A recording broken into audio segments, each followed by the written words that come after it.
What's going on, y'all, and welcome back to another Epic 7 video. Let me just say up front that this video in particular, we're going to try to avoid the controversy, the drama. If you want my personal take on it, check out my last video where I outlined everything on this side story, why people are upset, my own stance, I kind of stated there. But in this video, I want to really just outline what you should be farming between side stories and hunts. And I'm going to cover all the variables, including how many Lulicas you might have, depending on how much you value gear, depending how new you are, because there is some numbers to back it up, but it's not a black and white matter. You are going to have to determine for yourself, because every single person watching this is going to have a different answer for them. And hopefully I can help you guys decide what to farm in these next few weeks. Okay, so we'll cover that.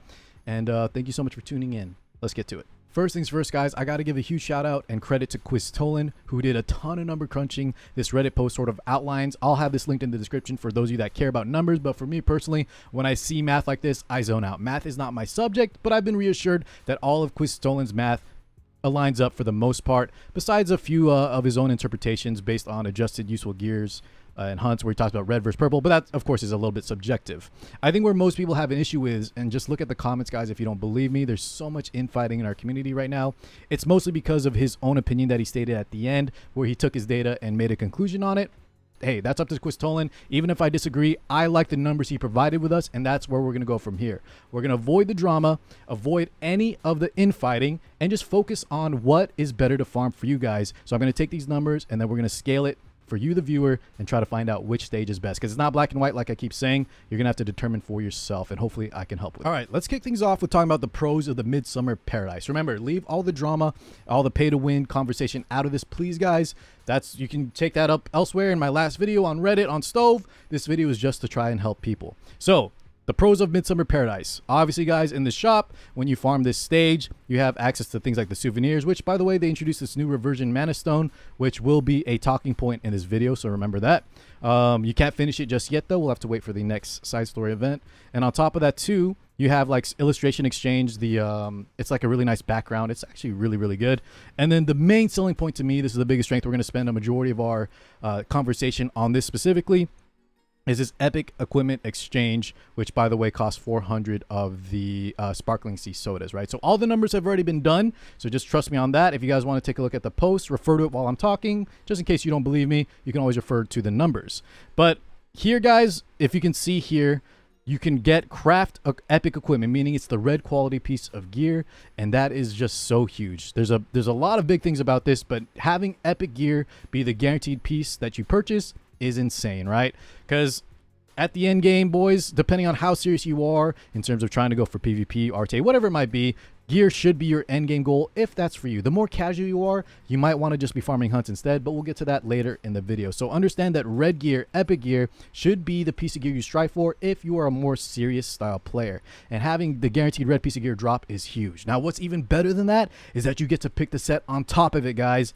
This is insane. And for me personally, I might be a little bit biased here because I mainly farm Banshee, which, if you weren't aware and you're newer, Banshee is one of the easier hunts to farm, especially for one shot. You can, as a newer player in your career, set up a one shot very fast, like sub 1 minute, and start farming this counter, resist, lifesteal, all that good stuff, right? Destruction in the Banshee set. But being able to pick like pen set, or you know what, even being able to pick counter set, even if you're a Banshee farmer, is still good. But being able to pick pen set, a Katie's hunt, that is difficult even for me, a 5-year player, I think is huge. Being able to pinpoint whatever pieces of set you want specifically, and having it red gear already cuts off so much RNG. I think some people should not be discounting both of these in tandem. This is insane for anyone that cares about gear, and I think that's the major talking point of this video.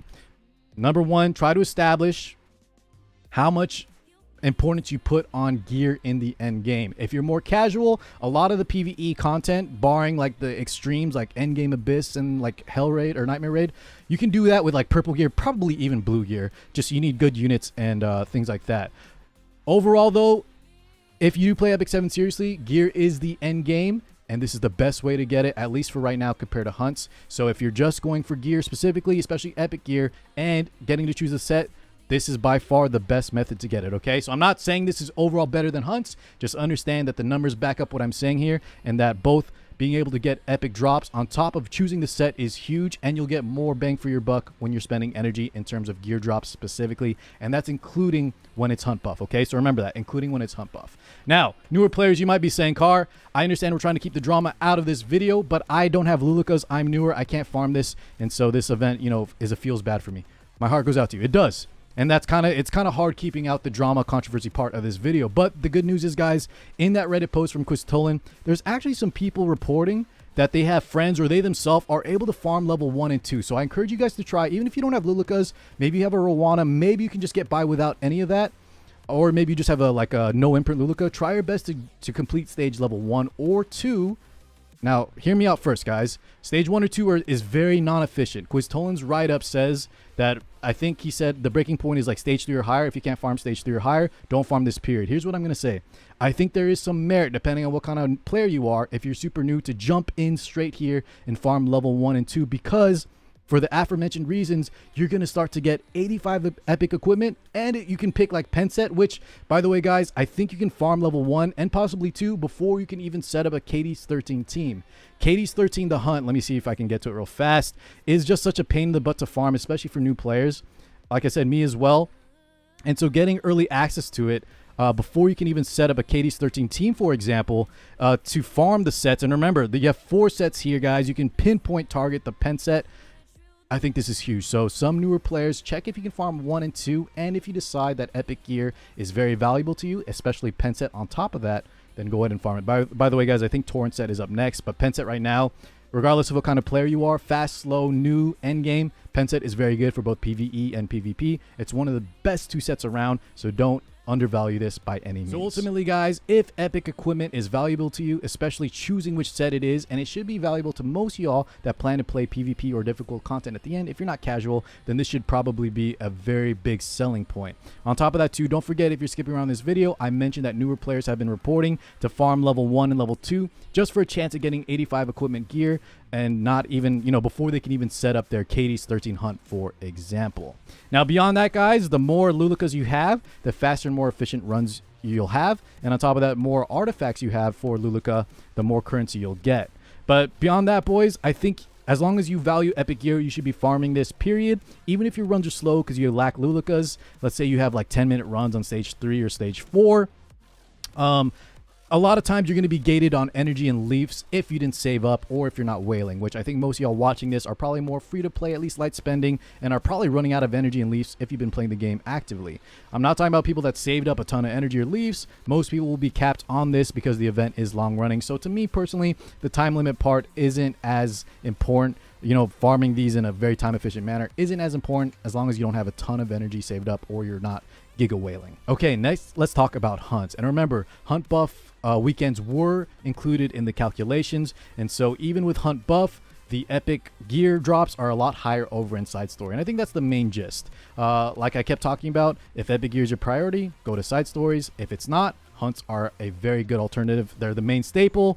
I shouldn't even say alternative. They're where you should be farming, especially on those hunt buff weekends. But if, let's say, you're not more of a min-max endgame player that really likes those epic gear and targeting that specific set of gear, you just like to be a collector, you're more casual, you don't know where you're going to end up, then hunts are just fine, guys, especially if you don't have those Lulukas or artifacts to, you know, make that grind even more efficient. So it kind of boils down to that. Do you value those extra bookmarks, sky stones, mystic metals, powder knowledge, for example? If you still like those and you just want to farm hunts instead because you don't have Lulukas and artifacts on top of that, then more power to you. As long as y'all are farming and using your energy efficiently, I think that's just fine. The differences between farming this and this side story in the long run ultimately won't be too big of a deal. It's not a deal breaker. They're both fine overall. I'm just trying to outline the min-max between the two, and that's essentially the epic gear drops. All right, guys, so let's conclude the pros and cons. As you can see here, I'm ultimately going to be farming the side story because I really value that epic gear drop. I'm more of a min-max style RTA endgame player.